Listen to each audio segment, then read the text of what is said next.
Sejumlah permainan tradisional digelar di Kabupaten Kuburaya, Kalimantan Barat untuk menyemarakan HUT ke-80 kemerdekaan Republik Indonesia. Lomba ini sekaligus untuk melestarikan dan mengenalkan permainan tradisional kepada generasi muda. Menyemarakan HUT ke-80 kemerdekaan RI, warga Parit Bugis, Desa Kuala II, Kecamatan Sungai Raya, Kabupaten Kuburaya, menggelar kegiatan semarak sambut kemerdekaan dengan lomba permainan tradisional, mulai dari galah hadang, enggrang, permainan tabak, hingga lomba membuat kue tradisional. Menurut peserta lomba, dahulu permainan tradisional kerap dimainkan setiap hari, namun kini sudah jarang, bahkan ada yang tidak mengenalnya. Karena itu, lomba ini membuat warga yang belum mengenal permainan tradisional akhirnya tahu cara memainkannya. Perlombaan ini diadakan permainan dulu-dulu ya Bu ya. Dulu ya, kalau orang kita nyebutnya ya orang Pontianak.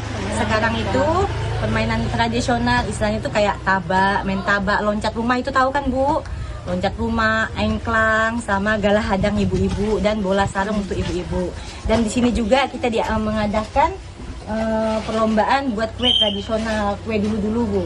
Sebelumnya tidak pernah main kayak gini. Pas ada lomba, ini baru tahu mainnya.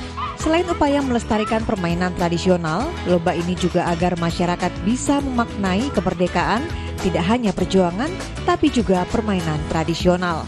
Lomba dalam rangka melestarikan tradisi permainan tradisional supaya tidak hilang dalam tetap melestarikan lewat lomba-lomba ini. Anak-anak akhirnya belajar bermain tradisional seperti kelasen.